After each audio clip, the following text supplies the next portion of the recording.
For decades, if you looked at the map of global trade in Asia, one place was the undeniable center of gravity, Singapore. But that's all changing. A massive shift is happening right now. And trust me, this isn't just about shipping containers. Nope, this is a high-stakes championship fight for the future of logistics, money, and manufacturing. Welcome to the Great Trade Divergence. I want you to remember this date, December 18th, 2025. Go ahead, put it in your calendar, because that's not just another Tuesday. That is the day the bell rings, signaling a brand new era of global trade. It's the day one of the most audacious economic experiments ever goes live. And believe me, everything is about to change. So let's meet our fighters. In this corner, the reigning, undisputed heavyweight champion of the world, Singapore. For half a century, it has been the absolute master of logistics, finance, and most importantly, trust. And in the other corner, the formidable challenger, China's Hainan province, a tropical island that's being transformed into an economic powerhouse. And it's backed by the world's biggest consumer market and a totally new rulebook. So you have to ask, how does a challenger even think about taking on a titan like Singapore? Well, here's the thing. Hainan isn't playing the same game. It's using something that, honestly, you could almost call a cheat code, a secret weapon designed to completely rewrite the rules of the supply chain game.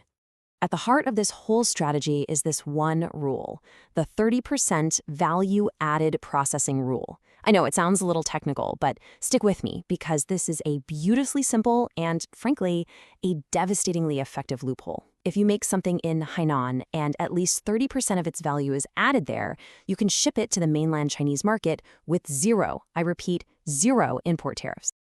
Let's break this down. Let's make it real. Say you want to sell Australian beef in China. Normally, you're going to pay some pretty hefty tariffs. But using Hainan's cheat code, you first ship that frozen beef to Hainan, completely tax-free. Then, in a brand new factory, you process it, you cut it into high-end steaks. That work, the labor, the fancy packaging, your profit margin, that easily adds more than 30% to the value. And just like that, those steaks can now cross over into mainland China as if they were made there all along, duty-free. The power of that incentive is just staggering. We're not talking about saving a few percentage points here and there. Companies could save up to 17% in value-added tax alone, and that's on top of any other import duties they would have paid. I mean, for a manufacturer working on razor-thin margins, a number like that isn't just an advantage, it's a complete revolution. And you can bet this policy has some very specific targets. It's aimed squarely at high-value industries. Think about the final assembly of electronics, where you're putting imported chips and sensors into a device. Or high-end food processing, just like our steak example.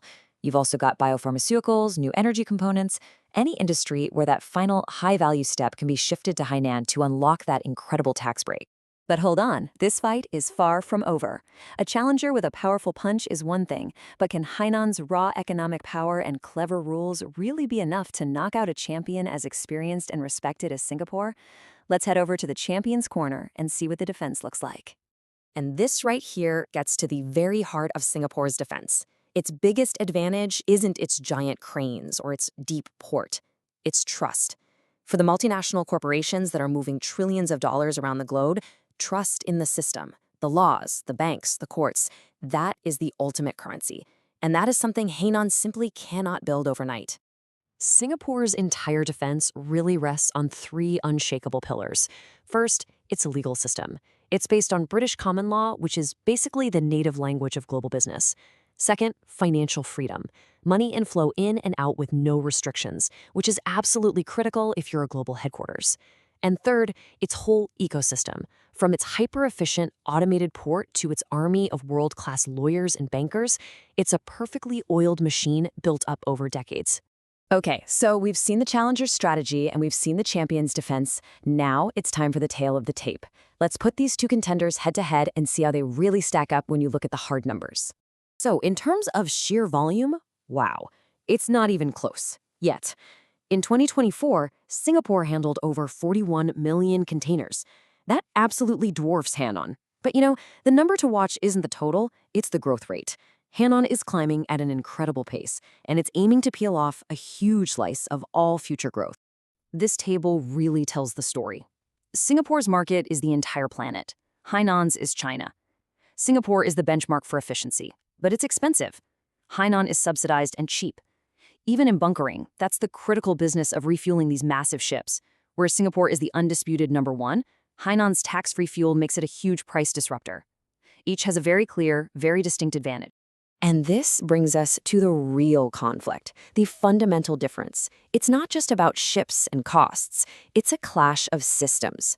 Singapore offers the predictability and the neutrality of common law, which is the global gold standard for contracts. Hainan operates under mainland Chinese law, which, for a lot of foreign companies, comes with a higher perception of risk and less independence. And that's the choice that companies now have to make. So after all these rounds of intense competition, from policy punches to infrastructure jabs, what is the final verdict? Who wins this epic battle for trade supremacy? Let's go to the judges' scorecard. And the conclusion is pretty clear. This is not going to be a knockout. Hainan will not replace Singapore. But, and this is a big but, it will absolutely divert a significant slice of trade, especially trade that's headed for China. And by doing that, it's going to force the champion, Singapore, to adapt, to evolve, and to double down on what makes it so special. So what we're really seeing is the end of the single champion era. We are watching the beginning of a new reality for trade in the Asia-Pacific. The rise of a dual hub system. The map is literally being redrawn, not with one center, but with two complementary stars. And here's what that new division of labor is going to look like. Singapore is going to solidify its role as the hub for global-to-global trade, the ultimate center for finance, law, and any operation that demands absolute, unconditional trust. Hainan, on the other hand, is set to become the premier hub for world-to-China trade. It's going to be the super interface for processing goods and plugging directly into that massive Chinese market. And that leaves the giant global corporations navigating a brand new world. The strategic question is no longer which hub do we choose. Instead, the question is now, how do we build a supply chain that effectively uses both? The future of global trade just got a whole lot more complicated and a whole lot more interesting.